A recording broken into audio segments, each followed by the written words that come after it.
بسم اللہ الرحمن الرحیم۔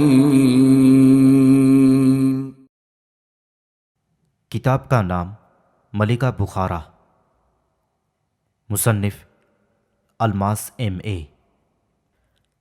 تاریخ کے ایک گمنام مجاہد المحلب ابن ابی صفرہ کی داستان۔ ایپیسوڈ 2۔ تاریخ اسلام سے تھوڑی سی دلچسپی رکھنے والے قارئین کو یہ ضرور معلوم ہوگا کہ خلافت راشدہ کے تیسرے خلیفہ حضرت عثمان غنی ذو النورین رضی اللہ تعالی عنہ کو قصر خلافت میں گھیر کر بڑی بے دردی سے شہید کر دیا گیا تھا۔ اس وقت مدینہ منورہ میں جناب علی مرتضیٰ رضی اللہ تعالی عنہ موجود تھے۔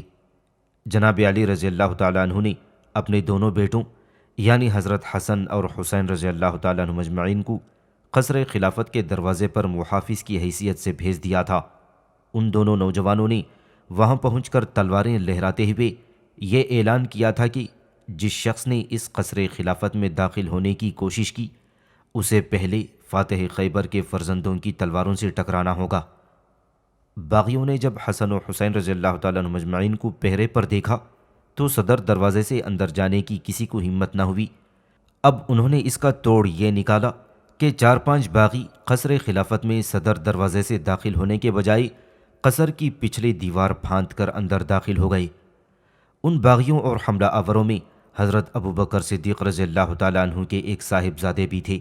جس وقت اس نے حضرت عثمان رضی اللہ تعالیٰ عنہ پر حملہ کیا تھا تو حضرت عثمان نے فرمایا، اے ابوبکر کے بیٹے، اگر آج تیرا باپ زندہ ہوتا تو تیری اس حرکت پر کیسی لعنت بھیجتا۔ چنانچہ حضرت ابوبکر رضی اللہ تعالیٰ عنہ کے بیٹے حضرت عثمان رضی اللہ تعالیٰ عنہ پر حملے سے دستکش ہو گئے، اور جس طرح دیوار پھاند کر اندر گئے تھے اسی طرح چپ چاپ باہر واپس آ گئے، مگر ان کے دوسرے ساتھیوں نے حضرت عثمان رضی اللہ تعالیٰ عنہ کو اس وقت شہید کر دیا جب وہ کلام پاک کی تلاوت میں مشغول تھے۔ ان کی بیوی حضرت نائلہ رضی اللہ تعالیٰ عنہ نے شوہر کو بچانے کے لیے اپنا ہاتھ ڈھال کے طور پر آگے کر دیا تھا، مگر ایک باغی کی تلوار نے ان کے ہاتھ کی انگلیاں قلم کر دی تھیں۔ اس جگہ یہ بیان کر دینا بھی ضروری معلوم ہوتا ہے کہ حضرت عثمان رضی اللہ تعالیٰ عنہ کا تعلق خاندان بنو امیہ سے تھا، جبکہ حضرت علی رضی اللہ تعالیٰ عنہ خانوادہ رسول صلی اللہ علیہ وسلم یعنی ہاشمی خاندان سے تھے۔ بنو امیہ اور بنو ہاشم دونوں ہی عرب کے مشہور قبیلہ قریش سے تعلق رکھتے ہیں، مگر قریش کی ان دونوں شاخوں میں جو اختلاف پیدا ہوا اس کی وجہ اس طرح بیان کی گئی ہے۔ مکہ مکرمہ ایک سنگستانی شہر ہے جہاں آندھیوں کی لائی ہوئی ریت جگہ جگہ بچھی ہوئی نظر آتی ہے۔ اس کے چاروں طرف پہاڑوں کی ایک فصیل قائم ہے کہ جن کے دروں میں مکہ اور بیرونی دنیا کے مابین آمد و رفت کے رابطے پیدا کر رکھے ہیں۔ یہاں بارش کم ہوتی ہے اور پانی کی کمی رہتی ہے۔ چونکہ زمین ناقابل زراعت ہے اس لیے سبزہ زاروں کی بھی قلت ہے، تاہم مکہ تجارت کا ایک اہم مرکز ہے۔ اس کی آبادی زیادہ تر قبیلہ قریش پر مشتمل ہے۔ قریش عربوں کا معزز ترین قبیلہ سمجھا جاتا ہے۔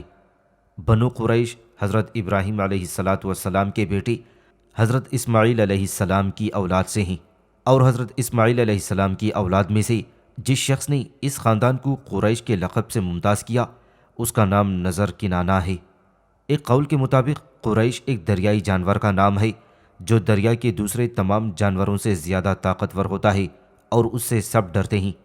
چونکہ نظر عرب کے سردار تھے اور بہت قوی تھے اس لیے ان کو قریش کا لقب ملا تھا۔ بعض محققین کے مطابق قریش کا لقب سب سے پہلے فہر کو ملا تھا اور انہی کی اولاد قریش ہے۔ ایک قول یہ بھی ہے کہ قریش تقرش سے لیا گیا ہے جس کے معنی تجارت کے ہیں۔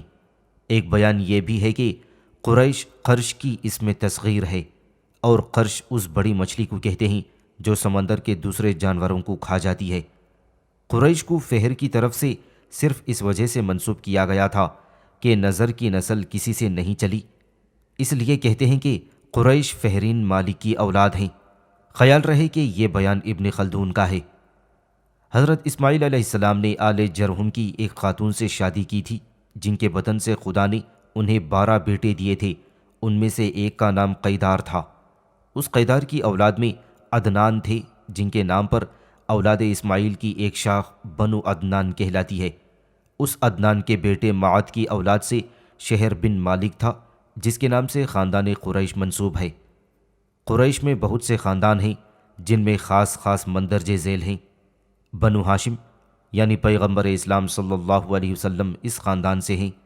بنو تمیم اس خاندان سے حضرت ابوبکر صدیق رضی اللہ تعالیٰ عنہ ہیں، اور بنو عدی حضرت عمر رضی اللہ تعالیٰ عنہ کا تعلق بنو عدی خاندان سے تھا۔ بنو مخزوم مسلمانوں کے عظیم فاتح حضرت خالد بن ولید رضی اللہ تعالیٰ عنہ کا تعلق اس خاندان سے تھا۔ دشمن اسلام ابو جہل بھی اسی خاندان سے تھا۔ بنو زہرہ حضور صلی اللہ علیہ وسلم کی والدہ ماجدہ حضرت بی بی آمنہ، حضرت عبد الرحمن بن عوف اور حضرت سعد بن ابی وقاص رضی اللہ تعالیٰ عنہ مجمعین بنو زہرہ سے تھے۔ بنو اسد حضرت خدیجۃ الکبریٰ حضرت زبیر بن عوام اس خاندان سے تعلق رکھتے تھے۔ اور بنو امیہ حضرت عثمان غنی اور جناب امیر معاویہ رضی اللہ تعالیٰ عنہ مجمعین کا تعلق خاندان بنو امیہ سے تھا۔ قریش کے عظیم اور مدبر سردار قصی کی وفات کے بعد اس کا بیٹا عبد مناف مکے کا سردار اعلیٰ مقرر ہوا تھا، جو اپنے باپ کا نعم البدل ثابت ہوا۔ عبد مناف کے 4 بیٹے تھے، عبد شمس، مطلب، ہاشم اور نوفل۔ جب عبد مناف کا انتقال ہوا تو مکہ کی امارت پر عبد شمس فائز ہوا۔ اس نے قوانین اور طریقہ کار میں گراں قدر اصلاحات کر دیں۔ عبد شمس کا چھوٹا بھائی ہاشم تھا، جو بہت بلند ہمت اور زیرک واقع ہوا تھا۔ ہاشم کی فراست کے پیش نظر عبد شمس نے اسے اپنا جانشین مقرر کرنا چاہا، مگر عبد شمس کے بیٹے امیہ نے اس کی سخت مخالفت کی، کیونکہ وہ خود کو اس امارت کا اہل اور حقدار سمجھتا تھا۔ امیہ نے اپنے چچا ہاشم کو دعوت مبارزت دی، چنانچہ دونوں کے درمیان مقابلہ ہوا اور امیہ کو ہاشم کے ہاتھوں زک اٹھانا پڑی۔ امیہ نے اس شکست کے بعد گو کہ اپنے چچا کی اطاعت اور سیادت قبول کر لی، مگر اس کے دل میں ہاشم کے خلاف نفرت اور عداوت کا ایسا لاوا بھڑکا جو نسل در نسل اس کی اولاد میں منتقل ہوتا رہا، اور بنو ہاشم اور بنو امیہ ایک دوسرے کو اپنا حریف سمجھتے رہے۔ طلوع اسلام کے بعد بھی بنو ہاشم اور بنو امیہ کے عداوت کے جذبے نے امویوں اور ہاشمیوں کو ایک دوسرے کے خلاف صف آرا رکھا، جن کے واقعات سے تاریخ اسلام کے صفحات بھرے پڑے ہیں۔ پس حضرت عثمان غنی رضی اللہ تعالیٰ عنہ کی شہادت کے بعد جب حضرت علی مرتضیٰ رضی اللہ تعالیٰ عنہ مسند خلافت پر متمکن ہوئے تو انہوں نے ایک سرے سے تمام عثمانی عاملوں کو معزول کر دیا، اور ان عاملوں میں امیر شام جناب معاویہ رضی اللہ تعالیٰ عنہ بھی تھے۔ جناب معاویہ کی جگہ حضرت علی رضی اللہ تعالیٰ عنہ نے سہل بن حنیف کو امیر شام مقرر کر دیا۔ جناب معاویہ نے خلیفہ وقت حضرت علی رضی اللہ تعالیٰ عنہ کے اس حکم کو ماننے سے اس بنا پر انکار کر دیا کہ پہلے حضرت عثمان رضی اللہ تعالیٰ عنہ کے قاتلوں کو سزا دی جائے۔ امیر معاویہ شام کے گورنر کی حیثیت سے ایک طویل عرصے سے شام میں مقیم تھے، چنانچہ شامیوں پر ان کا اثر تھا اور وہ جناب معاویہ کے حامی تھے۔ چنانچہ حضرت عثمان اور حضرت معاویہ رضی اللہ تعالیٰ عنہ مجمعین دونوں کا تعلق خاندان بنو امیہ سے تھا، اسی لیے جناب معاویہ نے قصاص خون عثمان کا حضرت علی سے مطالبہ کیا، اور ان کے ساتھ اس مطالبے میں پورا ملک شام شامل ہو گیا تھا۔ خلیفہ چہارم حضرت علی رضی اللہ تعالیٰ عنہ اور جناب معاویہ رضی اللہ تعالیٰ عنہ کے اس اختلاف کی بنا پر جنگ صفین واقع ہوئی۔ اس بے نتیجہ جنگ میں سینکڑوں حافظوں اور حاجیوں کی جانیں ضائع ہوئیں۔ پھر جب حضرت علی رضی اللہ تعالیٰ عنہ جنگ جیتنے کے قریب تھے تو عرب کے سب سے زیادہ عقل مند انسان عمرو بن عاص رضی اللہ تعالیٰ عنہ نے جناب معاویہ کو مشورہ دیا کہ اگر وہ شکست سے بچنا چاہتے ہیں تو قرآن کو نیزوں پر چڑھا کر بلند کر دیں۔ ایسا ہی کیا گیا اور مسلمان نیزوں پر قرآن دیکھ کر گھبرا گئے اور انہوں نے جنگ بند کر دی، حالانکہ حضرت علی نے انہیں بہت سمجھایا کہ یہ جناب معاویہ کا فریب ہے، مگر مسلمان جنگ جاری رکھنے پر آمادہ نہ ہوئے۔ اب جنگ رک جانے پر حکمین کے تقرر کا فیصلہ ہوا۔ اس میں بھی عمرو بن عاص رضی اللہ تعالیٰ عنہ نے اپنی ذہانت سے جناب معاویہ کے حق میں فیصلہ کرا لیا۔ اس طرح شامیوں نے جناب معاویہ کے ہاتھ پر خلافت کی بیعت کر لی اور معرکوں کا سلسلہ پھر چل نکلا۔ اسی دوران امیر معاویہ نے عمرو بن عاص رضی اللہ تعالیٰ عنہ کی وساطت سے مصر کو زیر نگین کر لیا۔ اس مسلسل خانہ جنگی اور آئے دن کی شورشوں سے تنگ آ کر جناب حضرت علی رضی اللہ تعالیٰ عنہ نے امیر معاویہ سے مصالحت کر لی، جس کی روح سے شام، مصر اور مغربی علاقوں پر جناب معاویہ کی حکومت تسلیم کر لی گئی، اور عراق و ایران اور مشرقی علاقے حضرت علی رضی اللہ تعالیٰ عنہ کی تحویل میں رہے۔ 40 ہجری میں حضرت علی رضی اللہ تعالیٰ عنہ نے ابن ملجم سبائی کے ہاتھوں شہادت پائی، اور ان کی جگہ جناب حسن ابن علی رضی اللہ تعالیٰ عنہ خلیفہ مقرر ہوئے۔ جناب معاویہ نے فوراً عراق پر حملہ کر دیا۔ جناب حسن کے پاس اگرچہ لشکر تھا، لیکن وہ صلح جو طبیعت کے مالک تھے اور مسلمانوں کے درمیان مزید کشت و خون نہیں چاہتے تھے، اس لیے انہوں نے چند شرائط پر جناب معاویہ سے صلح کر لی اور ان کے حق میں خلافت سے دستبردار ہو گئے، اور جناب امیر معاویہ بلا شرکت غیر خلیفہ وقت مقرر ہوئے۔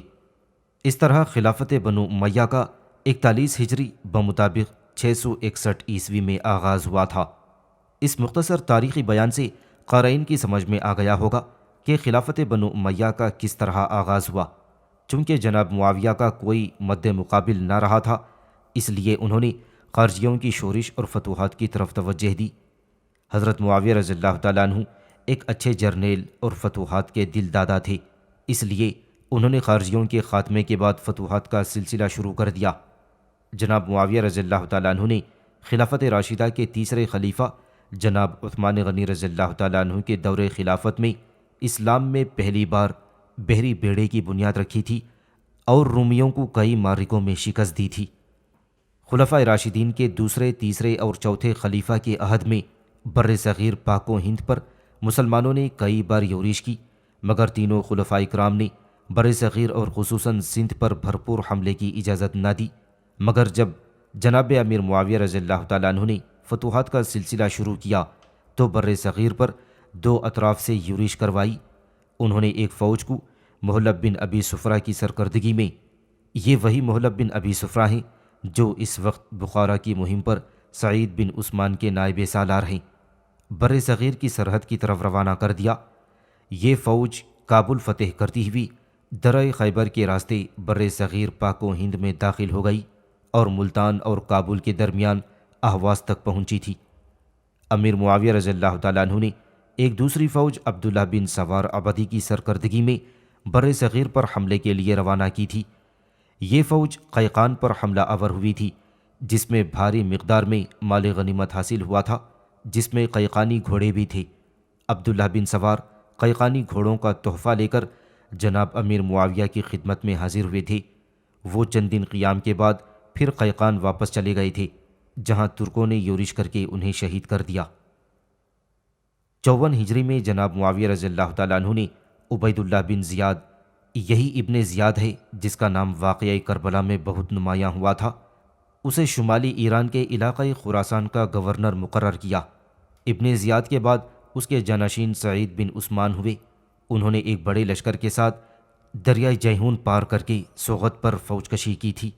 سوغت کی حکمران قبق خاتون تھی، جو ملکہ بخارا کے نام سے مشہور تھی اور قلعہ بخارا میں رہتی تھی۔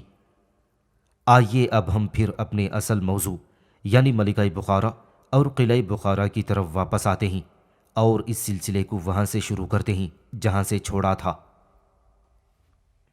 بخارا کا امان وفد مسلم سپہ سالار سعید بن عثمان سے گفتگو کے بعد قلعہ واپس آ گیا تھا۔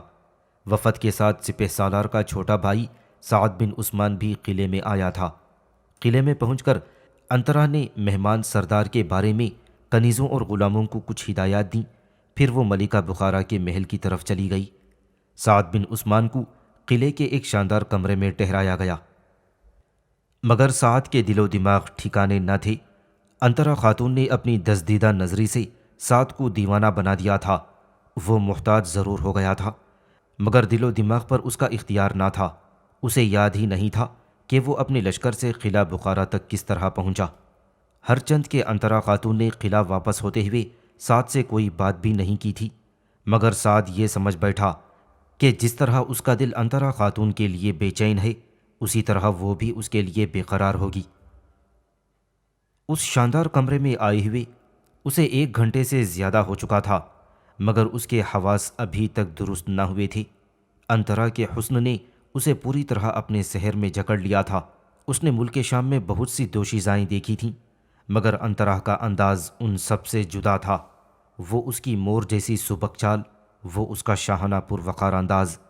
گفتگو کرتے وقت تو اس کے ہونٹ یوں ہلتے تھے جیسے شاخوں پر گلاب کے غنچے حرکت کرتے ہیں۔ سعد کا خیال تھا کہ انترا جلد ہی اس کے پاس واپس آ جائے گی اور وہ ایک دوسرے سے اپنے دل کا حال کھل کر کہیں گے، شکوے شکایات کریں۔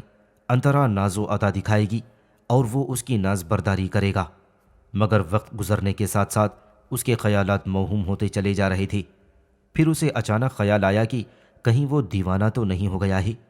اس نے گھبرا کر چاروں طرف نظریں دوڑائیں کہ کہیں اس کی اس دیوانگی اور وحشت کو کوئی دیکھ تو نہیں رہا ہے، مگر جب اس نے محسوس کیا کہ اس کمرے میں سوائے اس کے اور کوئی نہیں ہے تو اسے کچھ اطمینان ہوا۔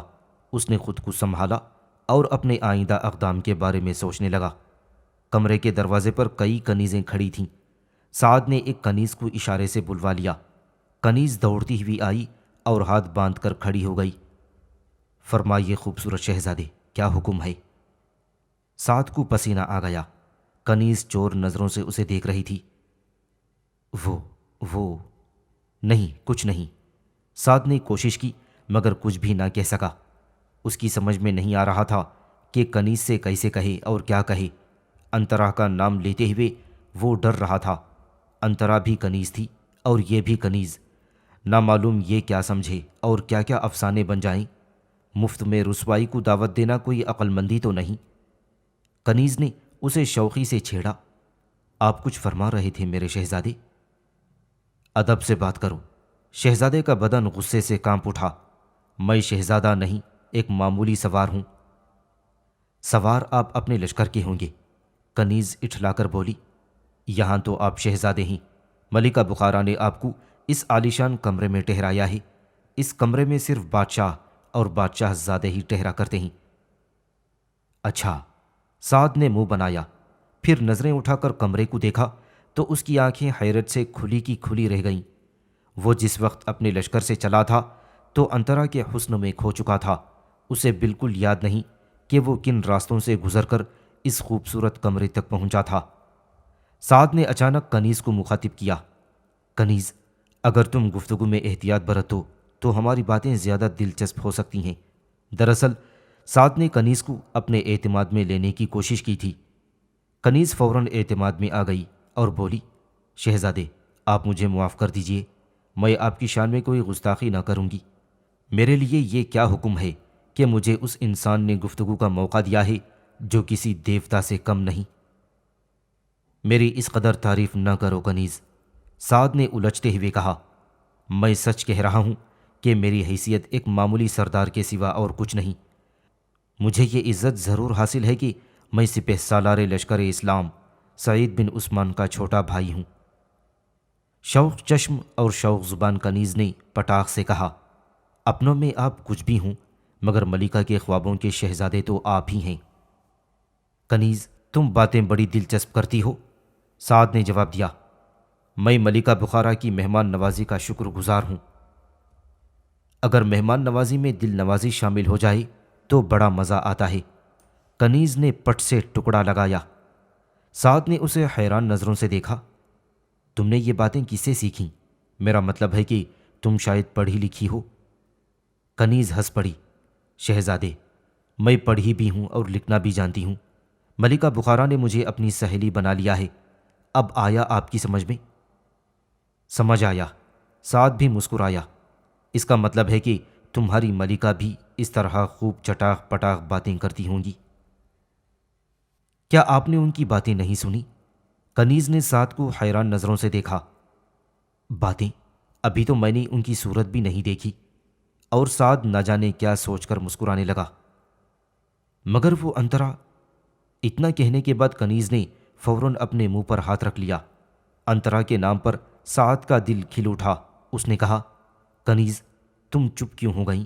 انترا کے بارے میں کیا کہہ رہی تھی تم؟ کچھ بھی تو نہیں۔ کنیز نے بات ٹالنے کی کوشش کی۔ انترا بڑی اچھی کنیز ہے۔ ہاں وہ اچھی ہے اور تمہاری طرح باتیں بھی خوب کرتی ہے۔ سعد نے یوں کہنا شروع کیا جیسے وہ کوئی داستان بیان کر رہا ہو۔ اسلامی لشکر میں انترا کی باتوں کی دھوم مچ گئی تھی۔ اسلامی لشکر کے سپہ سالار اپنے نائب محلب بن ابی سفرہ کو انترا کے ساتھ قلعہ بخارا بھیج رہے تھے، مگر انترا خاتون نے سپہ سالار کو سمجھایا کہ اگر وہ اپنے بھائی سعد یعنی مجھے اس کے ساتھ قلعے میں بھیج دیں تو ملکہ بخارا پر اس کا اچھا اثر پڑے گا۔ وہ ابھی اور کچھ کہتا مگر کنیز نے اس کی بات کاٹ دی۔ اچھا تو انترا خاتون سفارش کر کے آپ کو یہاں لائی ہیں؟ اور کنیز نے اپنا سر ہلایا۔ اس میں کیا شک ہے؟ سعد نے بڑی سرشاری کے عالم میں جواب دیا۔ میرا خیال ہے انترا خاتون نے ملکہ سے کہہ کر مجھے اس کمرے میں ٹھہرایا ہے جہاں تمہارے کہنے کے مطابق شہزادے اور بادشاہ ہی ٹھہرا کرتے ہیں۔ کنیز اب تک سر ہلا رہی تھی۔ سعد کی نظر پڑی تو اس نے ٹوکا، یہ تم سر کیوں ہلا رہی ہو؟ سر؟ کنیز گھبرا کر بولی، میں کچھ سوچ رہی تھی۔ کس کے بارے میں سوچ رہی تھی؟ سعد نے جلدی سے پوچھا۔ کہیں تم انترا کے بارے میں تو نہیں سوچ رہی تھی؟ شہزادے، آپ انترا کے بارے میں کوئی سوال نہ کریں۔ کنیز نے یوں جواب دیا جیسے وہ کسی بات سے خوف زدہ ہو گئی ہو۔